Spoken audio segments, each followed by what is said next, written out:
Yo, party people in the place to be. What's good? It's the number one Chief Rocky and Knicks Universe, your main man, Uncle Freezie. I'm joined by the street ball legend. I'm joined by the contributor to our up and coming youth. I guess we can call him a man's man. Hard Will from For the Love of the Game is in the building. What's good, boss? Salute. Happy to be here. Shout out to the chat. Know what I mean? Back at it. First show I did in a long time. I just want to say that too. Yeah, man. So it feel good to jump back on with you. Yeah, man. Talk that talk. Know what I mean? Yeah, man. Happy to be here. If you ain't subscribed to my channel, our show, For the Love of the Game. Shout out to my co-host, Worldwide L. Worldwide L. Shout out to the bro, the chef. And man. Subscribe to that. We probably go on Friday tomorrow or the weekend or something like that. So make sure you subscribe, man. Shout out to everybody in the chat. Yeah, man. Yo, you know what, man? When I was saying that, when I called you a man's man just now, I really didn't have to say it. It slipped. But the mere fact that when somebody call you that really means something. You know how you get all types of street names? When people call you all kind of street names in the street, like, yo, that's Young Gunner right there, all these street names, right? But then when somebody call you like a real, like when somebody give you a real label, like, yeah, that's a man right there. You know what I'm saying? That be for real, be meaning something deep, like somebody like deep, like people care about you. You know what I'm saying? No, facts. I agree. Yeah, I appreciate it. I grew up to be that type of guy, you know. Coaching and training. Like I told you, I get paid to train, but I give back a lot. I give a lot of kids shoes and stuff like that. And like I said, you could get paid to do something that you love to do, then it's like when you look at the market and really what you teaching kids, it's a lot of money in the market. So I do something where like I don't really charge the parents as much as it really costs. Like I could make $50 an hour, so that's 510 hours, but I don't do that. You know what I mean? It's more like $30 an hour. I got some customers who are concurrent where they stay trained. I have some customers for years already, and you got to bring the price lower an hour for them now. You know what I mean? So they only there if they see the kid gonna get something out of it. Yeah. And then they see it's like an investment because, like I tell them, either they're gonna at least get a scholarship to college, or they're gonna learn how to play ball really well, or they could do like I'm doing and help another kid. So either way, it goes in a good direction. You know what I mean? So nothing is really for free. Your time or as much as you know. If you're really good, then you can't just do it for free. One thing I could say, I didn't do it in New York when I lived in New York. When I moved to Jersey, I started doing it. Because shout out to Jersey. Because it seemed like it's just because the neighborhood, because I know there's a lot of parts of Jersey. And I got some kids in Trenton that's from the hood that I actually taught that went on to play ball in college and stuff like that. But I live in a different neighborhood where kids pay more attention. Yeah. And I don't got to force them to want to learn. And I think that means a lot as far as when you're trying to teach.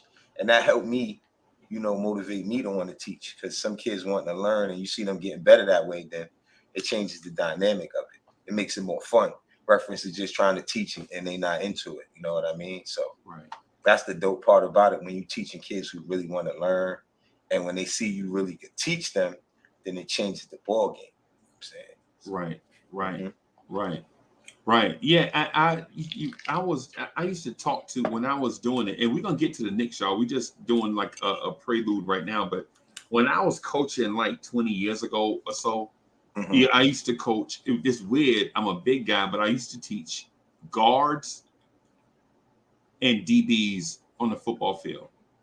Right. So I used to teach guards on the basketball court, DBs on the football field, and up the middle in baseball, center field, shortstop, second base, catcher. You know what I'm saying? And so what I used to do was spend a lot of time after practices.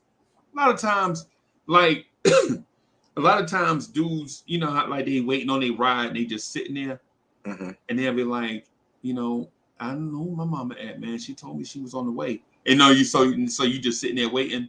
And so I used to shoot them. I used to shoot them on war stories. Like I used to get in the ring and get beat up and make the kids laugh. You know what I'm saying? They used to be like, but what it was is I was explaining to them like all my trials and failures before I got good. They didn't know I was doing that. Yeah. But they used to laugh. They used to be like, man, you used to lose all the time when you first started. I was like, yeah, dude just had more experience than me. I had to get my experience up. I had to train you had to learn. And And then now I see them like, say I'm in like Walmart somewhere buying some socks and some eggs and some fishing rods and some motor oil, whatever you go into Walmart for, right? I'll be in there, and then somebody, hey, old man, what you doing? And I'll be turning around and and I see one of the kids and I'll be like, oh boy, you almost, and we'll joke, and it'd be like one of them kids that I trained from back in the day, from like 20 years ago, and I look in a buggy, and they got the little baby carrier on the buggy, and then got the little shorty beside them. Yeah. And you know what I'm saying? And you see the whole everything. Yeah. And you see like things come full circle. And so that's why when I talk to you, a lot of times, man, I get super quiet because I love hearing like what it is that you're talking about. You know what I'm saying? Because it lets me know that it's still good people out here infusing this positive energy back in the ground, so these seeds can spring up and be something great, and can and do, like, once you get all gray and bearded up and all that stuff and pass the baton, you could pass it to somebody else that came through the same thing. Yeah, I already do that. Like some kids that come from college, I have them come and work out with some of the other kids to help me. So it keeps going on, and I got a company now, so it's Hardwheel Training. It's Team Hardwheel. Like, hold on, I got a jersey right here. I got jerseys everywhere, but this one of my Team Hardwheel jerseys right here. Fire. You know what I'm saying? They got the shorts to match it. So it's like I got 2-3 different colors in those, and we do that every spring, summer when they get out of school, and when they go back to school, I let them play for their school team. So I got parents that hit me up and be like, "Oh, he made the team. Oh my God." So I had one kid that did so well. The coach made a speech about him, everything. So I had to get on the phone. I'm like, "Yo, bro, how they making speeches about you?" And I don't even, because one of the parents told me, she was like, "Coach, well, I don't know how they mention you.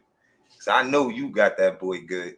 Like, what you mean? It's like, well, the coach had a whole speech and he ain't say nothing about you. I said to him, "Do you know who his coach is?" She said, "This is the lady told me." She said to him, he was like, "No, yeah, he has a summer coach." And this guy's like, he was in 11th grade. And I took him with me to games, didn't charge, like, "Yo, come with me, roll with me to games." I picked him up. And basically I showed him how to attack a game, how to be good in a game.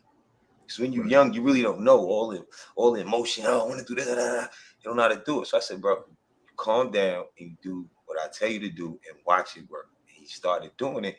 I showed him how to focus on the fundamentals, box out, do all that stuff. Let the game come to you. And he started really seeing it, like not rushing no more. Like I say, "Yo, you see all these teammates you got? They missing shots. Go assume everything is a miss." And he would just keep going to the basket, put back or rebound, go right back up. So I thought, wow, he got accustomed to it. Not forcing shots, playing the game the right way. Went back to school, never made varsity before. Made varsity, took them. They played all the way against Trenton High in the semifinals, bro. And Trenton High is my man's son played on that team. They really were. They went all the way to the end. But this kid, my man Jehovah, who I'm speaking of, he might be watching because he's subscribed. Oh no, this is just show, my bad. He might be subscribed here too because he watched all of us. But anyway, I spoke to him and he was like, "Yeah, coach, you right." You know what I'm saying? I said, "It ain't only about me. Anybody that help you or you help somebody, you want them to let it be known that who showed you how to do what you did. Because you would have never got to where you are if I wouldn't have took you with me and brought you to the games and showed you how to play the game.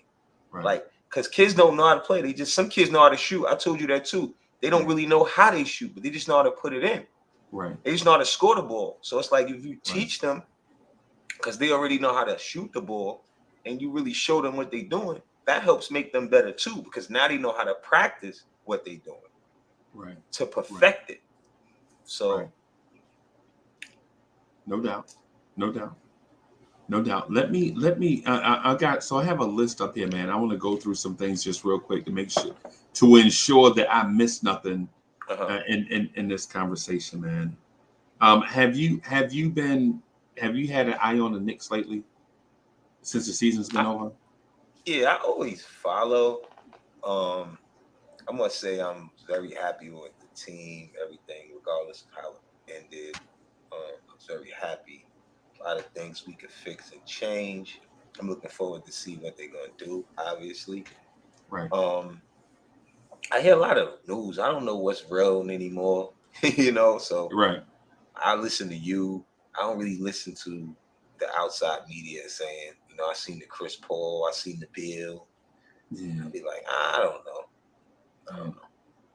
Well, the thing is, I think the Knicks camp is divided, not in like a civil war type thing, right? It ain't no civil war going on in Knicks universe, right? But it's like, it's like when the ladies this is how I imagine it.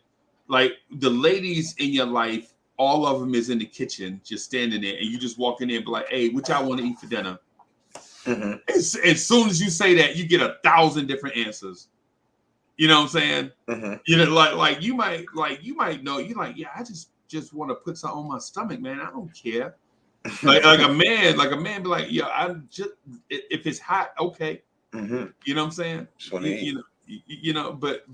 the ladies, they'll be like, yeah, I just wanted some jerk chicken, oxtails, some oxtail, some beans and rice from over here.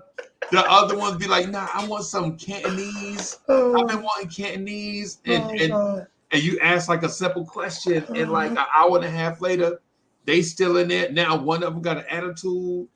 You know what I'm saying? And then and then the other one, the other one pulling out the menus from all over the place. That's what I call the stat person. The stat person, y'all know the analytics person. Oh, now they on the phone. They on the Uber Eats and all. Yeah. That's what Knicks universe is like right now. You know what I'm saying? Who's divided though? Yeah. Tell me who you think is divided. I'm talking about the fan base. The fan base. Do you think the fan base really they don't really play a part in? I think the way the Knicks even treat the media itself, like let's say ESPN, these multi-million-dollar companies, billion-dollar companies, right? Right. Look how they treat them. They don't care about the fans. They don't care. I mean, that's a good way for me to look at it. People don't have to agree with me, but that's the way I look at it. You see how they did the outside media. They had things, they didn't invite them. They feel like it's about them. And I don't blame them, because you know why? When you do things and people don't believe in you, and they always they just do you dirty. They like to shit on you for whatever reason. You have a right to be that way. You have a right to say, you know what? Y'all ain't believing nothing we was doing. So I don't knock them. And as a fan, I don't expect them to really have to listen to what I say, because when you pay people a decent amount of money to make decisions, they should know what they should be doing. If the fans know better than the person that's in the position, to me, that's a problem. Yeah. And a lot of our fans do. That's the scary part. That's the scary part, right? Yeah, bro. But so I think we split down the middle. It's the two camps, right? It's the bird in hand is worth two in the bush camp. Like we made the camp that's like, yo, we made the second round. Relax. Don't do nothing crazy. We just got here. Don't do nothing crazy and mess this thing up. It's that camp, right? And then it's the camp that is, man, you got to strike while the iron hot. You don't never know if you ever gonna make it here again. You know what I'm saying? So it's like you're on to something right there. Yeah, it's like the two camps. It's like, yo, a bird in the hand is worth two in the bush. Relax. Don't do nothing crazy. Let's just act like we've been here before and just make progress the slow way. Don't be coming out here. Don't try to take over the stage like you Michael Jackson or nothing. Just be here. And that's been going on for a while though, I think, right? Yeah. Because it seems like people want to go faster than we should, and then some people want to be steady. Right. You can name the Pacific people that want to go in certain, not really, right? You can't really pinpoint that as much, but you see that's what's going on. You can't really name who's the guys who want to rush the process and who's the guys that, because I don't know now that you could really try to go steady after what they did already, honestly. I think they need to try to go and try to win still because they already did that. And you can't, like now, if you go the other way, then you with the Detroits and all them other teams that went that way already. Right. You get what I'm saying? So I think that they got to keep going the way they went and try to add the pieces that they need, because I ain't going to call it an overachievement this time, right? This time, the guys did what they expected them to do before, but they just wanted to be able to see what they're going to need. So now they should be able to see what they could plug in to bring us over the hump. But the key part that they got to understand is that you got to look at how the whole NBA played out. The NBA now is about to change the agreement, all that stuff, the new CBA. It's going to change the game. So what you have to do is when you see players that haven't made, like all these players on Miami, all those players that was out there that didn't really get a bag yet. Now you're going to have teams trying to find players like that because they have to now, not because they want to, because they have to. So the Knicks is in a good position because we got a lot of money and we got picks, right? If we in that position, I say go for it because you already went for it. Okay. Spin or do what you got to do, because Miami and the Nuggets, you see how it played out. So the last point I want to make before I forget the point I really was trying to make was that when you see what Miami and the Nuggets did, the game changed. Now you have to have guys that is going to make the pass, is going to make the right play and play more team ball. Right. You see what I'm saying? So you can't add more, less, exactly, because at the end of the day, I said this too. Even when the playoffs started, and when I talked to you about this in private, like with the Randall situation, it's no way that guys wake up like a RJ Barrett the way he did in the playoffs if he already couldn't do that consistently. It was that Thibodeau had them doing ISO too much. And I'm glad you said ISO, so I don't have to single out nobody, because that's not what it is. It's a team thing. You can't have guys sitting around that could produce. And you don't have a team that's a perennial all-star team that anybody expect to win. So that means you should be moving the ball. That's how Miami got where they are. By sharing the ball, playing together, not having a better team, because when we first played Miami, when you listen to the pods, you hear, oh, we got this. This is easy. They don't match up with us, blah, blah, blah. Yeah. And that wasn't the case, because they have better coaching and guys that are just simply going to buy into the system and do the thing that's going to benefit the team and not benefit them. That's the part where the Knicks have to buy into, whereas players like Brunson should be able to get guys involved and close out games. Randall, you're a seasoned player. You should be able to pass the ball and get guys involved because they're younger and still get your 20 points, close out the game. Because you're so dominant, if you play smart, you're going to have enough energy to close out strong in the fourth quarter. And this is a key piece. Guys have to be willing to sacrifice all of that for the win. For the win. Sacrifice the self-accolade for the win, and that changes it. That was the difference in the teams that started to win in the league, reference to teams that they thought were going to win that had all this talent on teams. So this is the way the league is changing, in my opinion. Right. Yeah, man. I agree with you, and that's an old school sentiment. This is like nothing brand new. It's going back. Yeah. Everything reverts back. Yeah, the team comes before everything. The team, but everybody don't play like that. That's the problem. Yeah, Freeze. Dudes still got stuff they want to prove on their own, but you have to put that aside just to win. And I think that's the part that seasoned players should already understand. If I'm putting you on my team, it should be no way I have to explain that to you, bro. Because you got to be teaching those guys that. So if you teaching the young guys that, when other guys come in there and you leave, they're going to treat those guys the same way. Give them the ball in position. You know what I mean? If they ain't making a shot, then they shouldn't be on the floor. That's different. But if you just clearing out, why you think he ain't making the shot, bro? Y'all did all of those all game. Could have been moving the rock. Y'all not an all-star team to be saying, get out the way, give me the ball. This ain't that type of party. Y'all ain't hard, Will. What are y'all talking about? Yeah, bro. Brunson, you nice, but you ain't 6'7". Yeah, you nice. Yeah. You not. Yeah. Come on, bro. So you gotta get your boys involved, and then you still got the heart of a lion, Brunson. So save it and then finish him. I love Brunson though. I love Brunson too. I love Brunson. I ain't going front. He can't do it by himself. And we shouldn't expect him to do it by himself either. You know, I mean, it's part of try, right? yeah. You know, but he was gonna try. But let me ask this, or you know, I ain't even gonna ask. I'm gonna say this. I do think it's important for the Knicks to take the next step. However, I don't know if it's necessary to take the next step by doing the quick fix approach. Like going out and getting a good man. Listen, you know I love Spider, right? You already y'all already know what it is. Everybody, I already been on the internet crying about how we didn't get Spider. I ain't gonna go down that road no more. You know what I'm saying? But I do feel like you got to take the next step. Where I'm paused at is where I feel like we should get that next step internally, but it's not guaranteed. You know what I'm saying? Like that next step, like the young guys are gonna take steps forward, but is it gonna be a large enough step? Is it gonna be as many steps as we need to get to that? Is it gonna be enough? I think so.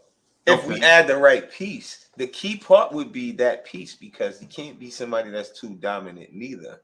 Because we're not that far away. You got to be somebody like Josh Hart that is going to bring in stuff that we need.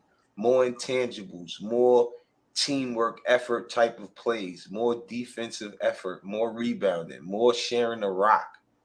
Not guys who want to just say, get out the way, unless they're going to play right, where they're effective when they say get out the way, and when they draw the double team, they pass. They make the right basketball play. They make the right play. It's simple. I don't mind it. It's simple. But the point of the other players that won't succeed when you expect them to is because all year you was doing the ISO.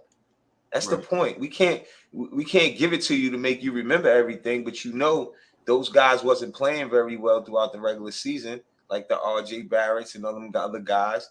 But certain parts, they woke up when we started sharing that ball. Pay attention to that.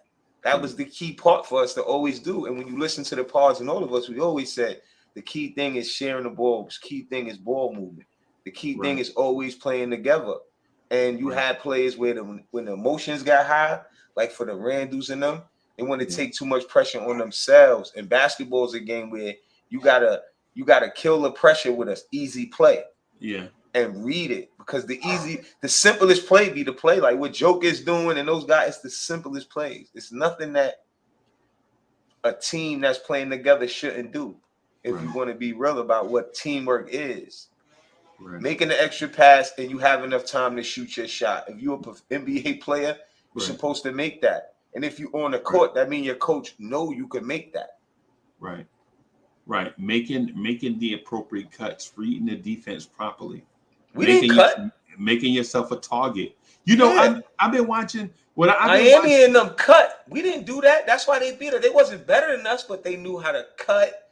They knew how to make the extra pass. Right. And you know what? They would cut Caldwell. What the difference between us and Miami is when they cut with intent.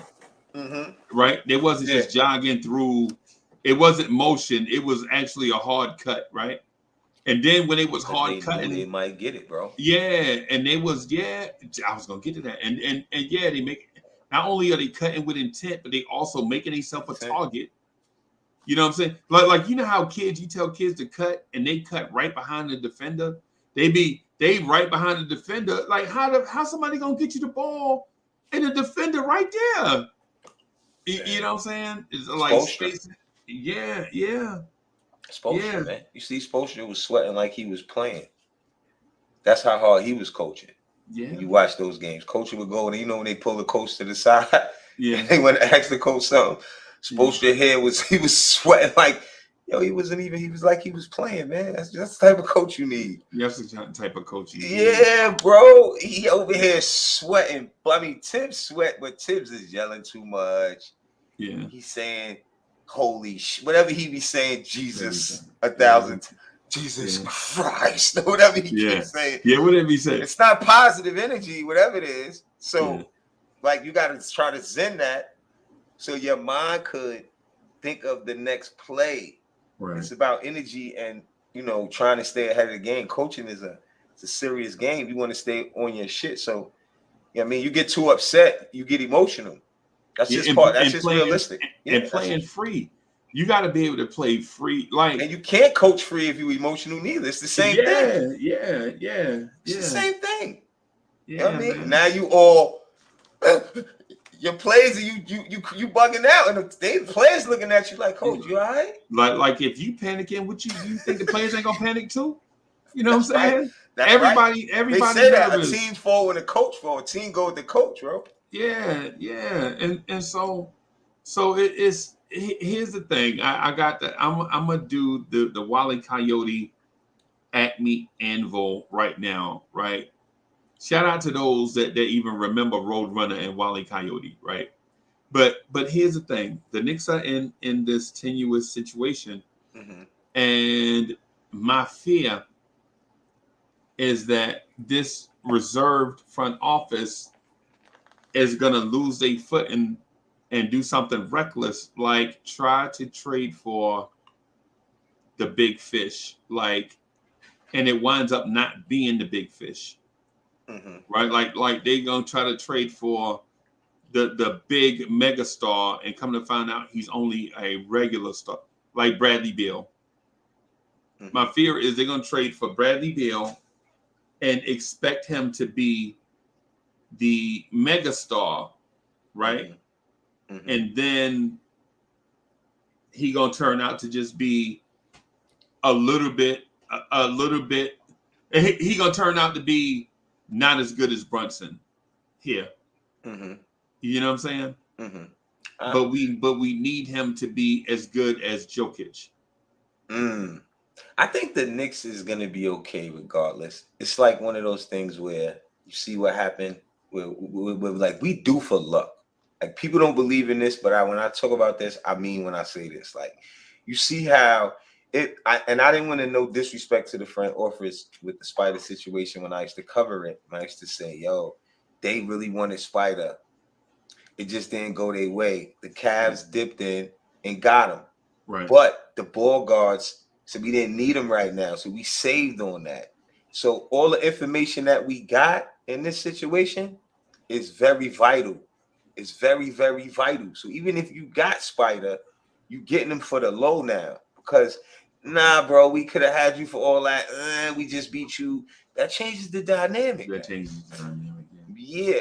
So with that being said, that's like the ball guards, the Knicks, like it's time for a change and everything with the Knicks. And I think it's going to be hard for them to mess it up regardless. The key thing is, like I said earlier, what they have to do is bring in somebody who want to help the team and not just think they're going to come in and score for the team. You can't have too many people that's going to do that. Another good point is if you're going to figure this out, you're either going to move Obi or you're going to move Randall. Right. You're either going to move quickly. You got to figure a lot of stuff out because these guys that I'm naming, saying either or, when you could bunch up a couple of those guys with some picks and bring in a decent, you talk consolidation. Yeah, a decent shooting guard for us. That could be a good. What about Grimes? What about Grimes? No, it's not. Look, I'm talking about what you mentioned earlier in reference to what they're doing. Now, if we're going to stick with what they're doing, Grimes needs to come off the bench. That's why we're not going to win right now. But somebody of Grimes' caliber coming off the bench, now you're talking about taking the East. If you bring in a 2 guard that could score the ball and also defend, but make the right reads, not be a type of player who's just going to keep trying to, like I said, we don't care if you shoot, but just make the right play. Right. You know what I mean? He has to be a very a type of all-star shooting guard that could defend. It's not too many of them. I don't know who's out there. Yeah. But if not an all-star, maybe a young guy that could score the ball but defend with some length, because Brunson is not really tall. Bringing some more length at the 2 and let Grimes come off the bench, I think that'll be better for us, because now you have Brunson and you have a dynamic 2. And if you're going to have RG at the 3 or whoever you got at the 3, that's decent.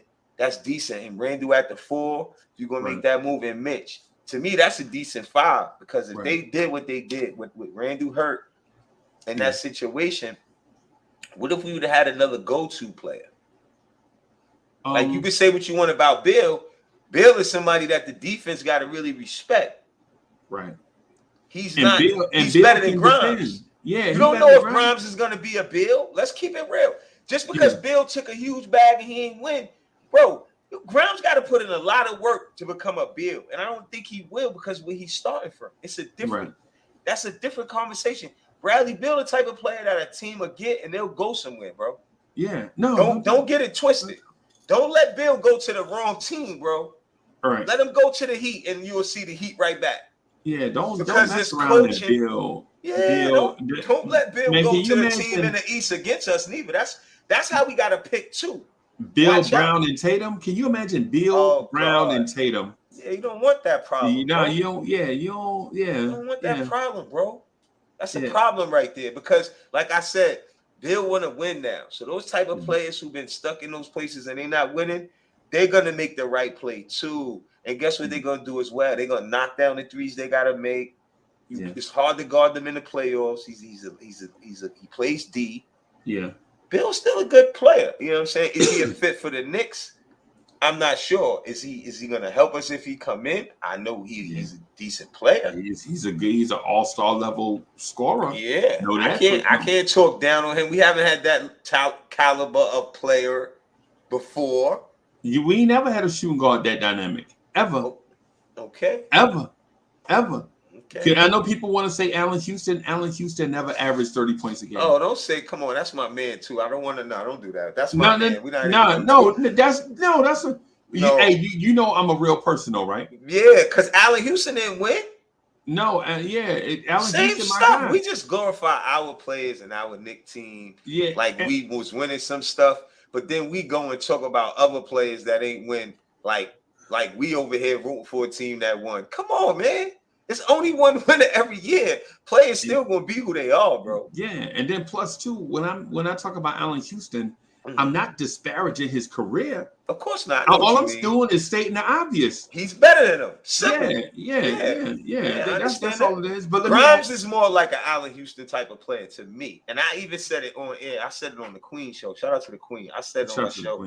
Reference to Grimes could be better than Allen Houston. And I took a reach with that. Because at the time, Grimes wasn't even playing as good as he started to play, honestly. Yeah. You know what I mean? But I could say that because I know the game like that. And I see him doing stuff so early, he could do that.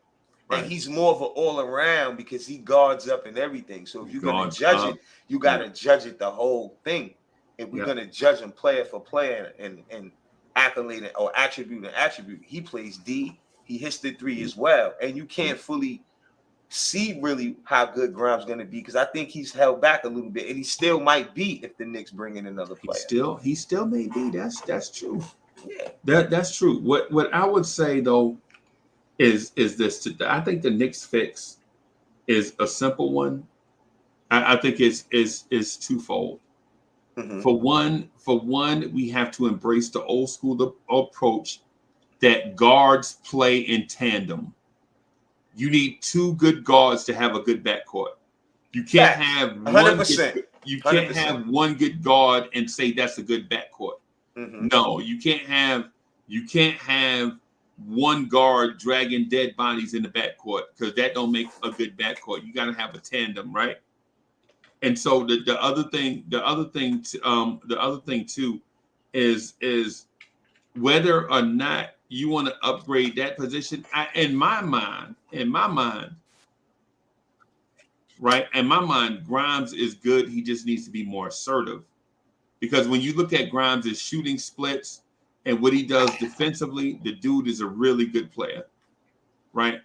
He just needs to be more assertive offensively. That'll come in time, right? But the Bradley Beal portion of it, you're like, yo, well, do we wait on Grimes or do you just go get Bradley Beal who doing all this stuff and better right now? Right. And then the other thing too is when we complain about the offense that Tom Thibodeau runs, we complain that it's a basic offense. We don't cut, we don't do other stuff. We need more blase blah, this and that. We need more salt and pepper. We need some more Asian spice. We need some more Mrs. Dash. We need some more Tabasco.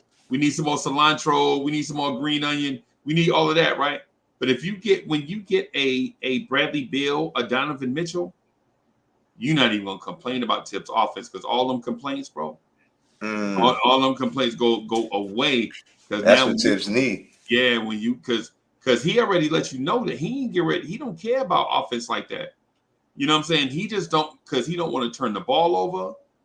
He don't want you making long, risky passes. It's the reason why our assist totals are so low. You know what I'm saying? Because he wants you to take care of the basketball so that his defense can win the game, right? But the point that I'm making is if you add a hard will type player in that backcourt, you know what I'm saying? Say it's Stephon Castle. Don't say me. Let's say it's Stephon Castle. Now I'm saving him. Oh, you saving him? Y'all act like y'all hadn't heard that name yet because I'm trying to save it for the end. You know what I'm saying? Yeah. No, because you can't add me. Because I mean, I'm looking at it like, okay, not to cut you. This is how I look at it, Freezie. You said you had a great point earlier when you said it's like two different worlds. Right. And that's stuck in my head. And now what you talking about, it made me think about it. Because you just said it again. Grimes may go to the bench, or should we wait on Grimes? That's the two different worlds again. Yeah. See what I'm saying? Yeah. But like I said to you, bro, they already went for something, and the way the NBA played out, they better go for it now. So you're in that camp. You feel like we? No, I'm not. No, I'm not in the camp. I'm not in the camp because I said I believe all season when people said these players wasn't this and that. I said nah, the players is okay. They're not getting a fair shot. Okay. And when Tibbs was probably about to get fired. And all of a sudden, he sat Rose and Fournier, and he started playing those guys. And then you seen what those guys was really worth. Yeah. So the people that said those guys really was wrong. Right. And I said it as a player. I know that if I'm getting done this way, then you're not really seeing the true me. Right. And what makes it worse, the coach is going with guys that's not succeeding. Right. So I'm over there as a player, like, see, and they ain't even winning. So how does that make me feel too? That's even worse. You see what I'm saying? And then Tibbs doubled down on it. But when he got to that point, he had to figure it out. Those guys got played, and then it was like you could really see what those guys were worth. But it goes hand in hand with Tibbs. You picked Grimes, and Tibbs, you picked McBride. So why you wasn't been doing that with those guys? Because my old take was if you would have been prepping those guys since before the Kimba instead of Kimba. Playing McBride in spot minutes and then getting all those guys ready. That's when they were super rushing. Right. That was super rushing. Yeah. You get what I'm saying? Because those guys, how they showed up this season, if you would have prepared them better the year before, they would have been even better down the line because you've seen it from Jericho Sims. And you was losing the COVID situation. Through the COVID situation when certain young guys got to play, you've seen certain spots upsides in guys, but just they needed more opportunity to get more real NBA minutes. Right. And back to my main point, when you see McBride in the playoffs and he got plugged in, look how he looked off of it. Right. That was my point. He was prepared through the regular season, and he got plugged in the playoffs, and he looked decent. Right. Right. That means if you would have been doing that before that wouldn't have happened. You rushed in, when now you ain't got no choice but to keep rushing. Right. You ain't got no choice but to keep rushing. At least now you know who's who with the Grimes and with all them guys and everything. Right. Grimes ain't a starting two, bro. You see that. Go and get a starting two guard, and we can have a whole nother conversation here. Okay. Okay. Word. The Knicks is going to have it. With Brunson and the same team and some of them other guys that I mentioned earlier that's clashing, like the OBs or whoever's in somebody else's way, either move one or the other, right? Like you said, consolidate and bring in a shooting guard with length that could score the ball at that two, and you Gucci. Right. You Gucci. Right. Okay. So if that's the case, let me ask about the big splash. I guess the big splash is not a giveaway. Y'all see the name on the screen. You know what I'm saying? How would you feel about the Knicks making a big splashy move, like going after a Zion? Whew.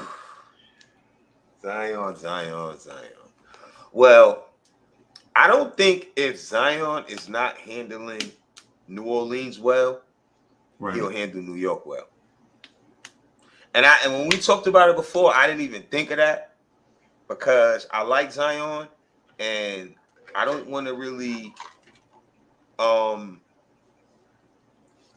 don't really want to believe that he's really doing some of the stuff he's doing because it's crazy. You don't really, and some of this stuff all ain't true, but it ain't too much from what he really doing. So it's like you don't need that on our team. And like I said, when we talk about RJ Barrett, I'm glad I thought about this because a lot of people slander who you had, but people would rather have Zion Williamson. So if Zion was better at that time, right? If Zion continued to be hurt, you have a player who's getting better every year because he's just playing the game every year. That means a lot. So if you come in and you keep sitting out, it's no way you're going to keep getting on the court and be better than guys that you came in with that continue to play every year and don't get hurt. Even if you was better than them at that time, trust me. And you could turn out to look injury prone if you get hurt again. So those things with me scared me with Zion. But when people used to talk about the RJ and the Zion thing, look, RJ Barrett's still playing. If we had Zion Williamson in this situation, New York will be having a field day, everything that's going on with Zion. He done paid money for porn stars and all type of stuff. This is not no cap. These girls done put receipts and prints out of his information. So I'm like, Zion, you need to focus on basketball. But I knew he was gullible the way he act though, because I follow him as a kid, and I'm like, yo, these kids get all that money, bro, and to them, because they got 100 mil, 100,000 is like 1,000 of them. But what they doing is they going to give it to the chick, just like Jordan Poole. And I seen the dude online, my man Drip. He was like, yo, you could just show him the money, or my man said, or you just go to the Ferrari dealer and buy a Ferrari for yourself and let them see like you really got it. That's the same shit. Like, why would you give them that much money? Like, you bugging out. Just because you got it, that don't mean you give away that much money, bro. 10,000 could be like 1,000 to you. Cool, I understand that. But when you talking 100,000 more than 5, 6, 7 times, boy, is you crazy? Is you crazy? So my thing is. He don't need New York. New York, the club life, that's what happened to all these players in New York, bro. They go crazy. They can't stay focused. And that's what made me mention Barrett, because those guys came here and they stay in the gym. Even quickly in those dudes. They could be out here getting into mad stuff, and they not. We got to commend those young guys for just staying in the gym. Zion and them is in the strip club. John Morant is in the strip club. Right. Who else? My man Trey Young and Murray is in the strip club. They in Atlanta in the strip club, bro. Right. So you don't want players like that, bro. You got to have players that's going to lock in if you're going to win a chip. And that's just real talk. You got to find somebody that's going to focus on the game, keep the outside life aside. And that's another thing you got to give Randall credit for. Even though he did some funny stuff with the media, he locks in. He came in on his meditation stuff. You know what I'm saying? RJ Barrett talked to the press. He played ball. You ain't hear no nonsense about him. Right. Just saying, bro. I differ with you on that though. Yeah. And the reason why probably only one part, probably only one piece. But I differ, Frank. I think cats that have that wilding out nature are gonna wild out regardless what city they in. You know what I'm saying? Not the cats true. I It's always been like that about New York because the media is gonna blow you up. No, let me hear me out though. Hear me out on my part. I think the cats that are naughty by nature are gonna be naughty by nature regardless of what setting they in. They're gonna find a way to be that, right? It'll be less opportunity for you. Yeah. I mean, and New York is a big place, bro. Like Queens, New York is bigger than Boston, Massachusetts, right? You know what I'm saying? Like people don't think about it. And yes, is it though? Queens is way bigger than Boston, bro. Are you serious? So I'm bigger than Boston. Landmass? Yeah. Brooklyn is almost bigger than Boston, bro. You know what I'm saying? Wow. Yeah, man. You talking about good information, Freeze. I appreciate it. Yeah. Like think about Queens, New York is bigger than Atlanta, Georgia. I'm talking about the city itself, not all the surrounding areas. I'm not talking about all the surrounding areas, right? Yeah.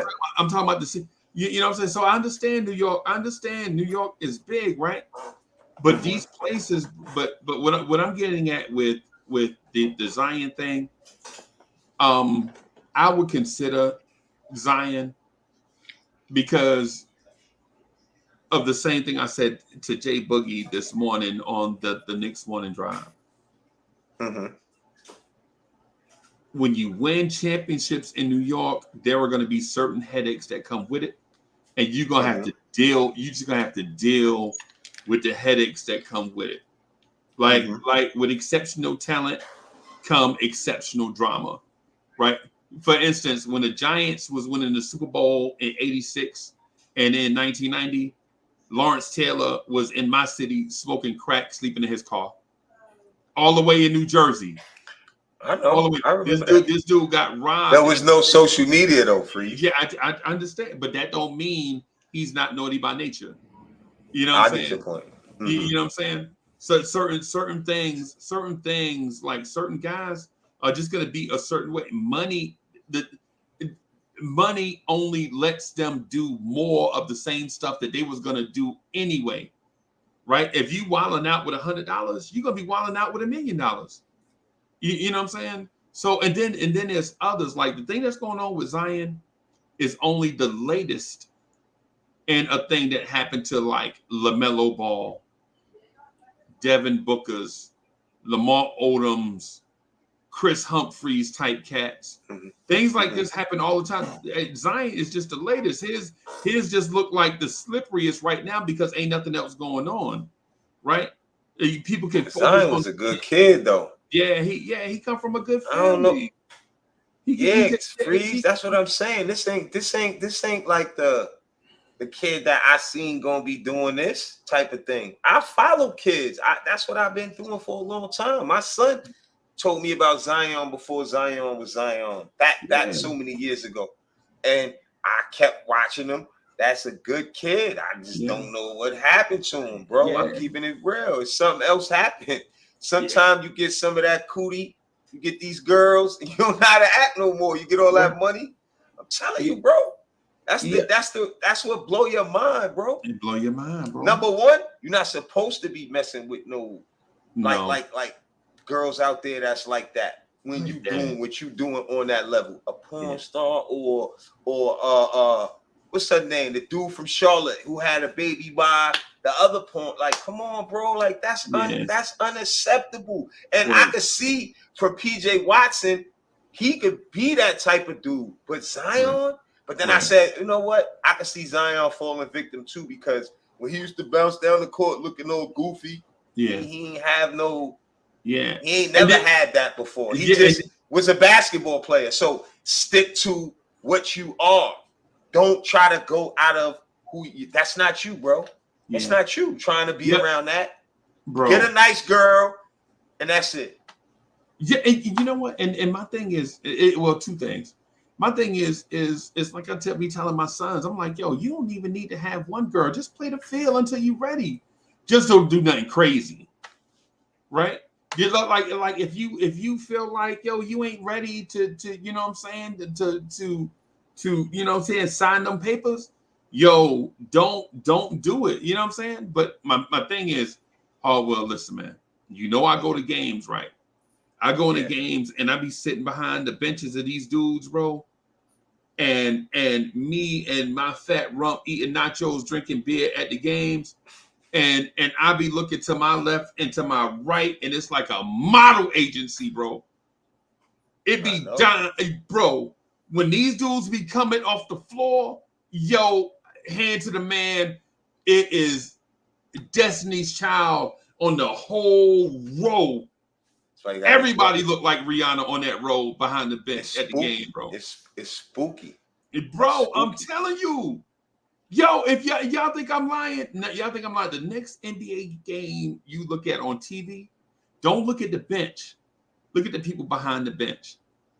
Right? Mm-hmm. Is a whole bunch of cats with money and dimes, and the girls that they invited, the girls that they gave those seats to. Yes, maybe most of those girls be from the dudes from the team or people who got girls, family who got bread, and they going to sit right there to try to whisper. Oh, you know what I mean? Yeah, hopefully, I mean it's hundreds of them, bro.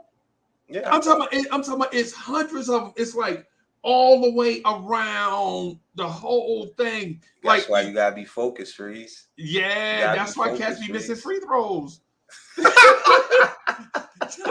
That's why Mitch can't hit free throws. He looking and behind the rim, but you know how you looking, but all them dimes back there, bro. You like, you Claude, have mercy. Like, I'm just ready to get up out of here. I'm like, bro, you trying to win and you trying to go chill with Shorty, bro. You wildin'. Bro. And I know them dudes be knowing that. Yeah. But that's the thing, Freeze, for New York, bro. You gotta have dudes who gonna lock in. And those dudes, you gotta get them credit for. Yeah. They are locking in. So bring in somebody who gonna lock in with them.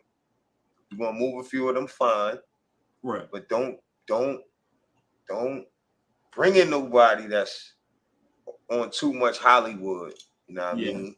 Yeah. Like, I don't know. You gotta be careful. But if you take that route, though, it's gonna be hard because the archetype for those type guys is the dudes that be doing that. So you're gonna have to get real lucky a couple of times to find your Mike Jordan that also goes to church. You know what I'm saying? Because now with the new CBA Freeze, the way these new rules is and everything, dudes, you're gonna see dudes not even leaving team. It's gonna change the game. I want to do another show. I'm gonna tell El we should do a show and talk about the new. Shout out to Worldwide L, by the way. Yeah, I don't think people know about. I mean, people know. I want to think people in the chat think I don't know they're aware. I don't think people really aware how much this is gonna affect the game, bro. And dudes can't gonna be able to do a lot of stuff because what teams is gonna do is they're gonna say, okay, we don't have time to deal with this nonsense stuff. We're doing this. So if you doing that, we're not with that. So any player that's not gonna get in line with what the team is trying to do, they're already thinking about moving John Morant from Memphis. Think about that. Yeah. So this is about to be serious, bro. And I don't think the Knicks players is good as far as that goes. And I think what you said earlier too stuck with me that, you know, it's a party saying we okay. And no. So those players and those guys that's in line, they good for another season because of that. You get what I'm saying, Freeze? Yeah. Just like Thibodeau, he earned another season when he was on the brink. Probably we don't know. It looked kind of shaky for him. Yeah. So these guys and Thibodeau, they earned time now. So they're gonna do it again. They're not gonna change much, bro.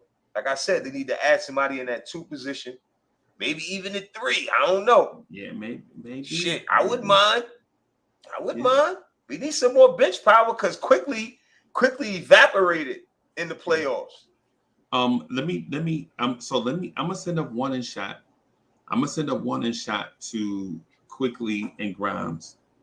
Mm-hmm. This year's draft is super deep. So if you one of them dudes taking your time to develop Woo. this year's draft, bro. And the Knicks are second round geniuses. They will pick a player out of the second round that's gonna come in and play better than you. Right.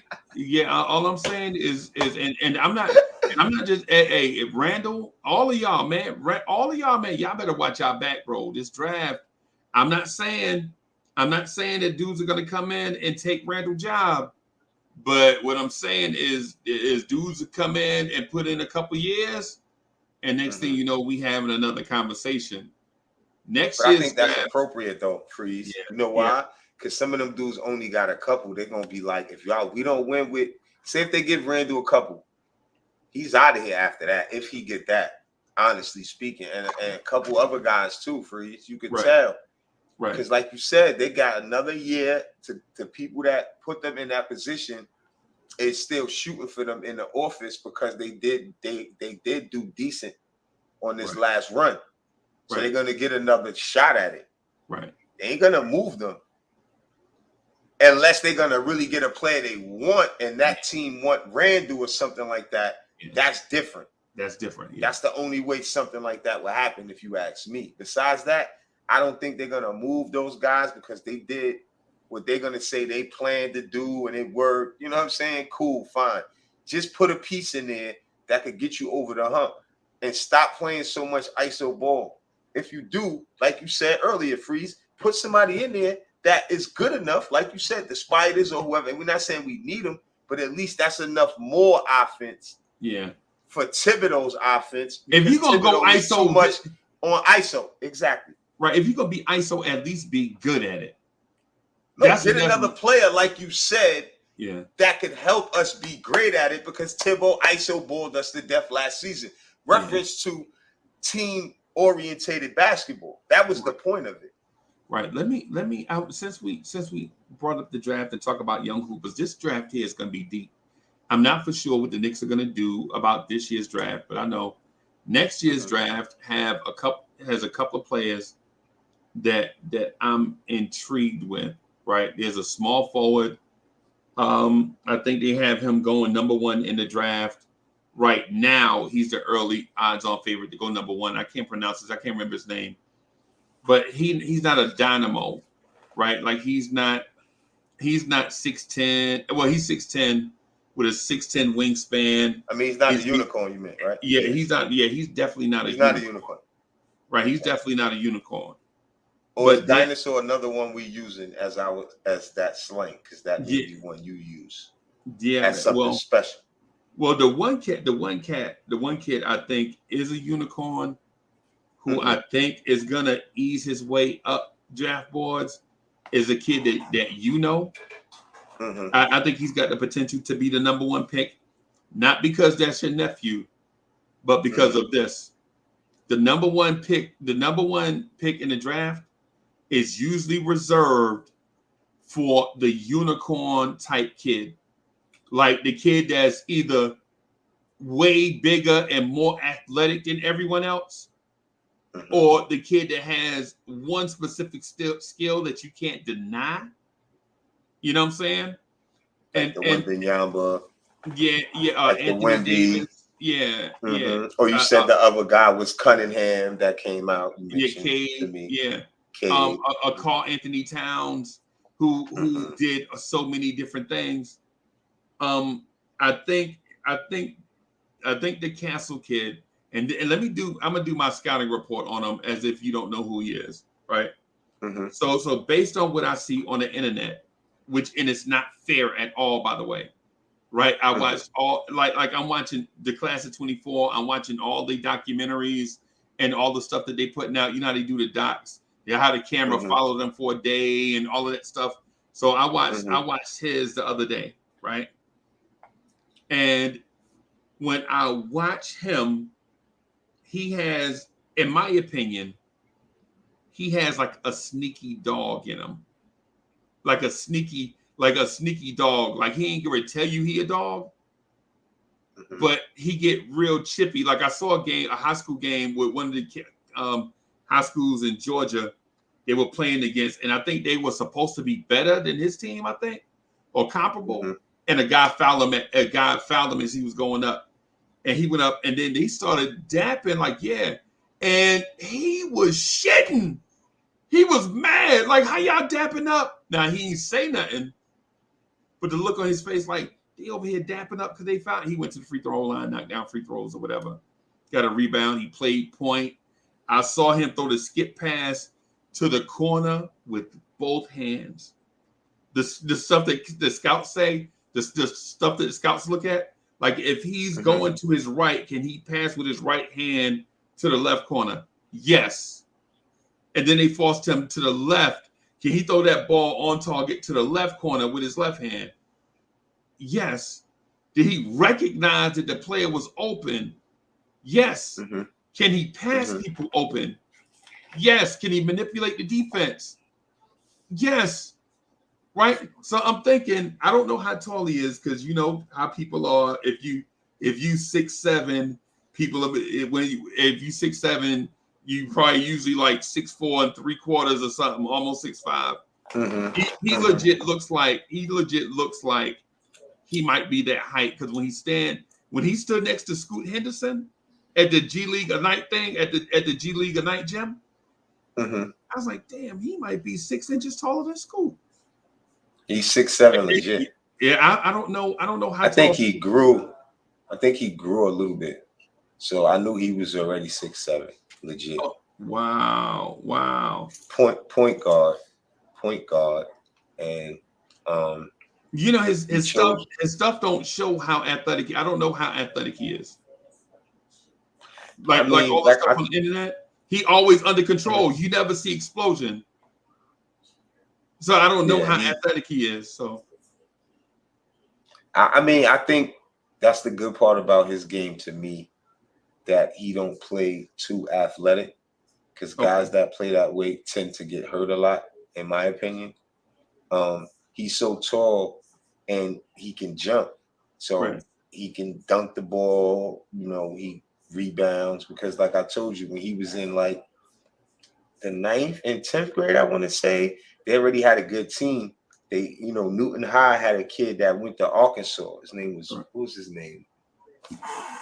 Nata, Note. The kid Note. He played for the same high school that my nephew played for.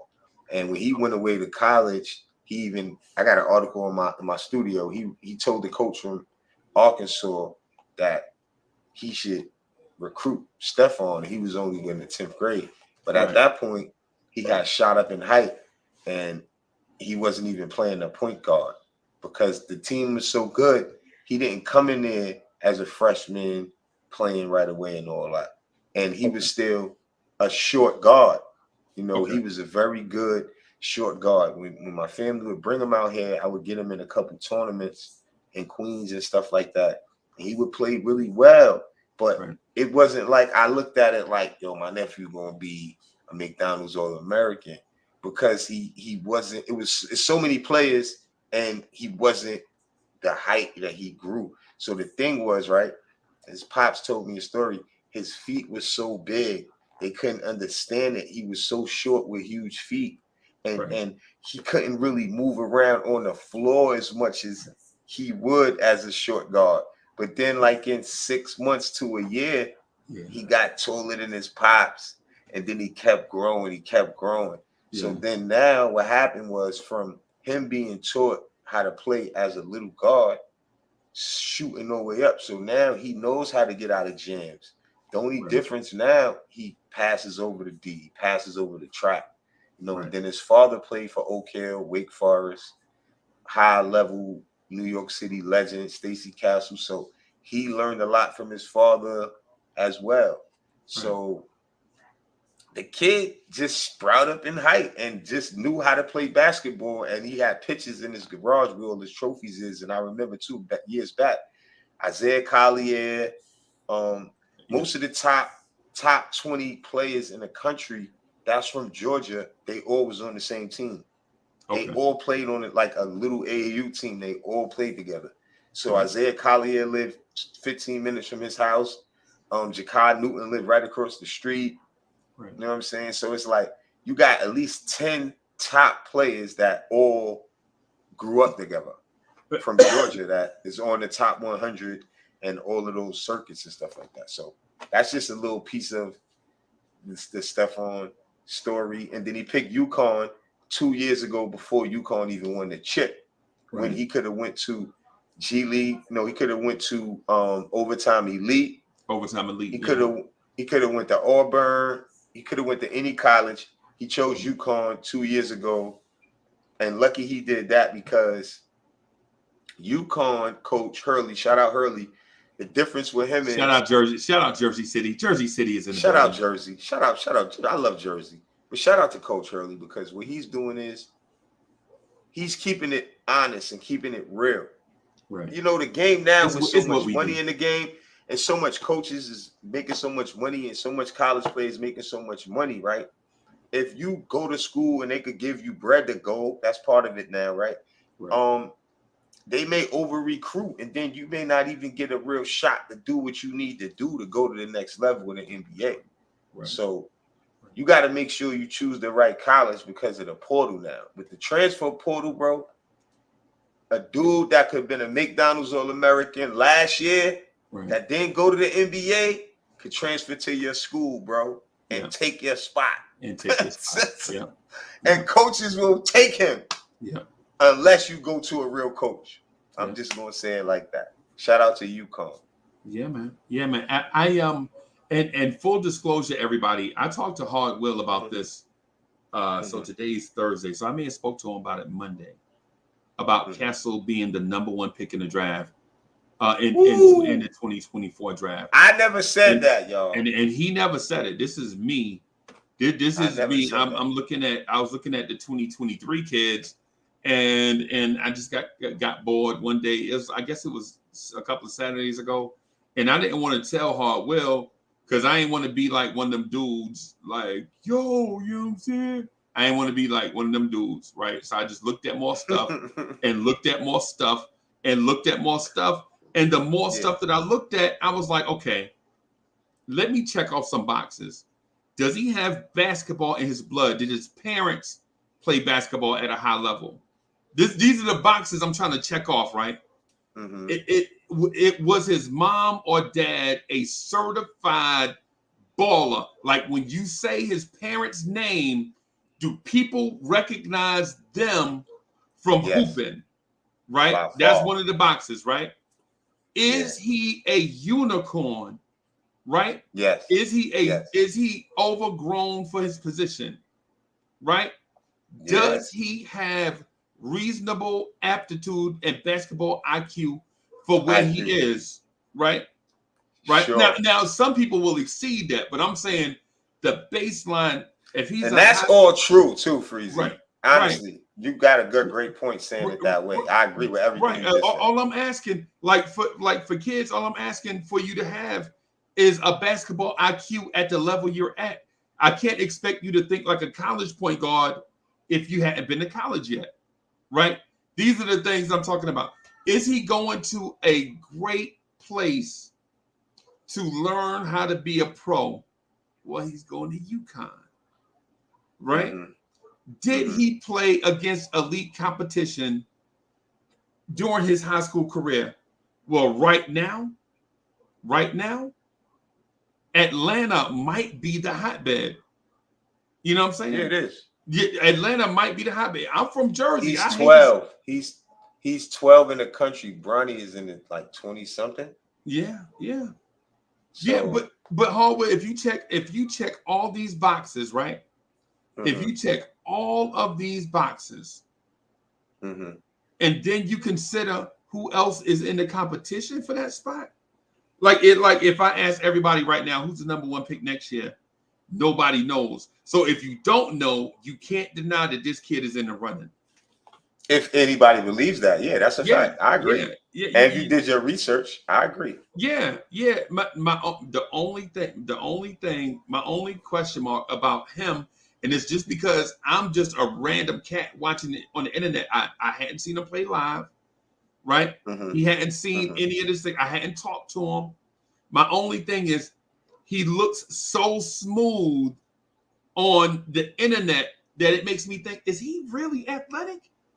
Because you see athleticism in spurts, right?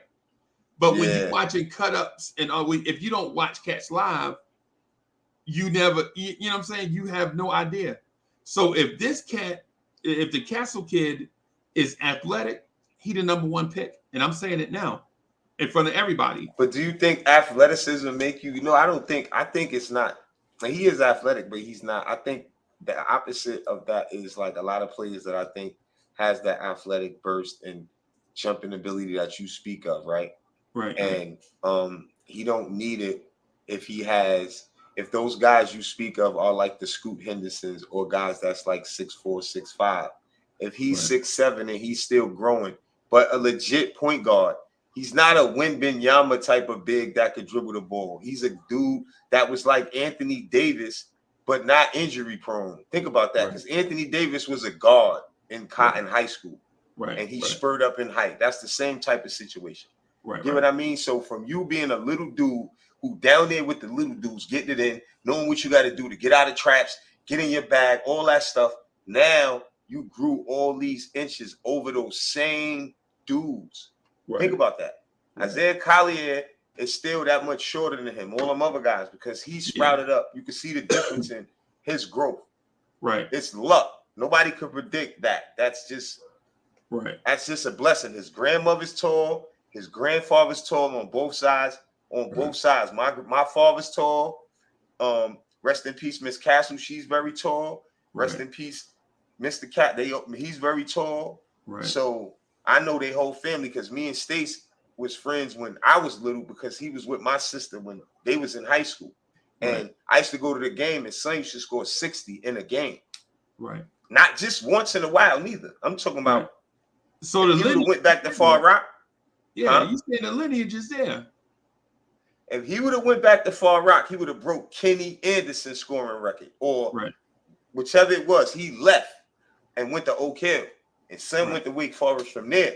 So the lineage is there. Like it's no question. And the point I want to make before we move to the next point of it is with the athleticism piece that you're talking about. I think the pace that Stephon play at and the height advantage that he have in those guys that you speak of, like the Scoot Hendersons or whoever you think of that's very athletic, right? Those guys had more injuries because they're using their jumping ability way too much. Stephon is basically playing at a pace where he could read the game and still speed up or go at the pace that he need to go to protect the ball, do whatever to make the right play.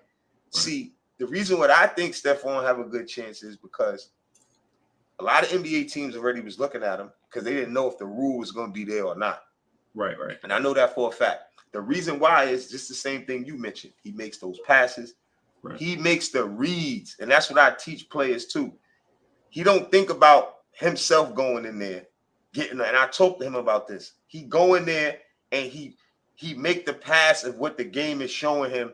He feel like it's time for him to get more in. Then he may start shooting his jump shot and stuff like that to get his points. But he know he got to get his team involved to win and then still go and get his. And that's what I think the NBA scouts like about him. Because if you see a high school kid doing that now, imagine what he's going to do in the NBA. Of course, he's going to pass it to pro guys because they're going to make the right cuts and the right everything. He already seen what those other kids should be doing, and they don't know it, but he sees it already. That's why he's a McDonald's All-American.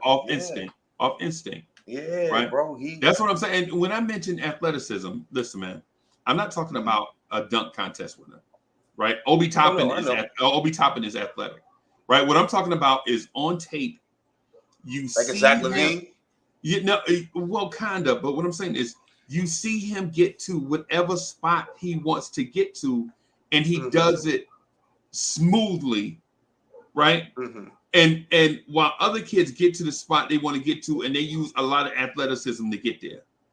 You know what I'm saying? Okay. So am I seeing? Because I know it's not a competition thing, because all the things that I saw him playing, I saw other names on other lists, and so I know it's not like Mitchell Robinson playing against a backwoods school in Louisiana, right? I know it's not that type of thing. Well, you know what I'm saying? Or John Morant, or John Morant, my son. They played dumb. They played prolific prep. Yeah. They played They played all them schools that I mentioned in Georgia, that Collier. They play Isaiah Collier. They went to the Final Four this year. Last year, they go close every year. You know what I mean? And the every year in high school, when you do good, it's like college. You play the best high schools, more high schools the next year. Like they play Prolific Prep. They play they didn't play Bronny School, high school, but they played them in AAU.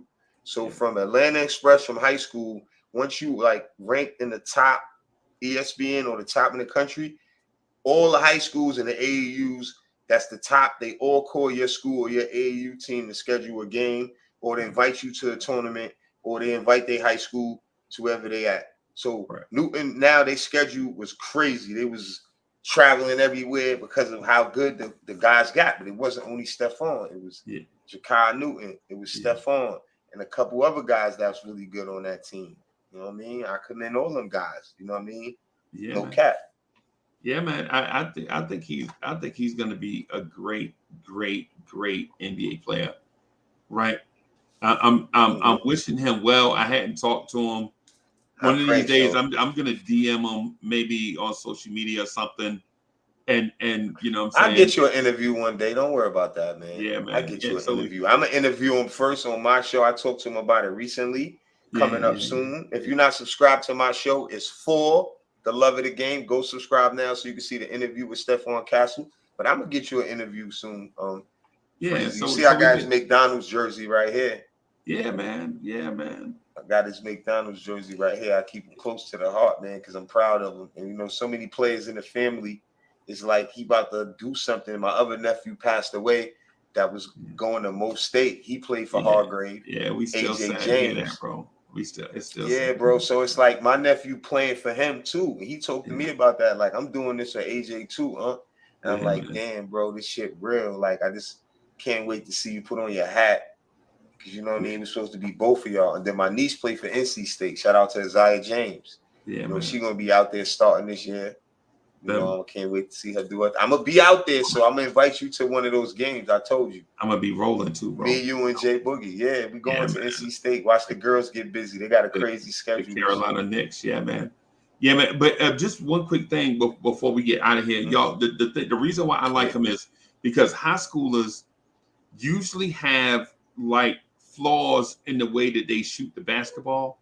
Like they either usually have a smooth release up top, but then they pigeon toe to push off to get strength to push off in a jump shot. They either do that or they have a solid 1-2 step in, but they snap all wrists. So it's like you throwing a basketball at the rim with no touch, no arc. And when I watch them from the bottom up, it's everything is smooth from the ground all the way up. And when I see that, I'm like, dang, if I can see that. Imagine those dudes getting paid 6 figures that work for NBA teams. I wonder if they can see that. And if I can see that as a dude that just coached at low levels of stuff, you know what I'm saying? I'm thinking the kid gonna be that. But look, anyway, before we wrap up, man, you wanna shout out anybody or share something before we get out of here? Nah, I just want to say dope show. Appreciate you. You know, like I said, man, I'll definitely get you the interview. I'm looking forward to all that stuff that's going down. Hopefully, even before that, we could catch a game because UConn schedule is going to be crazy. So hopefully you can catch one of them games. I appreciate you bringing me on. I haven't been on in a while, like I said, so it feels good just chopping it up. Yeah, it's been like a few weeks, man. It feels like longer than that, but it's been a few weeks. So it was good just to chop it up, man. You know, shout out to the chat. You know, people in the chat, you got to understand, look, everything that's talked about may not be at the moment what you want to hear. You know what I'm saying? But some people in there may be wanting to hear some of the stuff at that moment. Sometimes you can't be selfish and be all about you. You got what I mean? You got to let all the stuff, maybe you got to, you know, sometimes I thought about this too, Freeze. I'm going to start noting in my shows, like, at this mark, we talk Knicks. At this mark, we talk. Yeah, because, let people know. If you want to hear the Knicks talk, go back, chop out all it, go right to the 4-minute mark. Word, I'm gonna start doing that on my show. So talking about timestamps. If you watch for the love of the game, yeah, like if you only, because I don't want you to think, oh, we talking about something else now, or you don't want to hit. Everything ain't all about the Knicks. If we not having a show just about the Knicks, because we talking about so much different stuff when we talk, and that's why I enjoy our conversation, because it could just go into so many different things, man, and it still turns out to be a dope conversation. And I think the Knick part was really dope too, because I didn't really talk about them in a while. So, you know, you got my fresh takes. Shout out to the whole chat, everybody. I ain't see y'all in a while.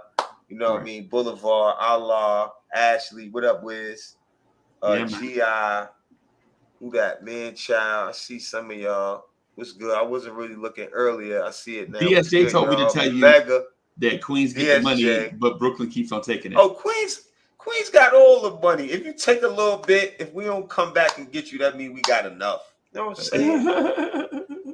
You know what I'm saying? We got too much money, man. Queens, man, you see Far Rock, man. We too much money, man. You know what I mean? They ain't gonna name. They're not gonna say Queens get the money for no reason. Yeah, man. Yeah, man. You know what I'm saying? You know, Preem and them have bulletproof trenches.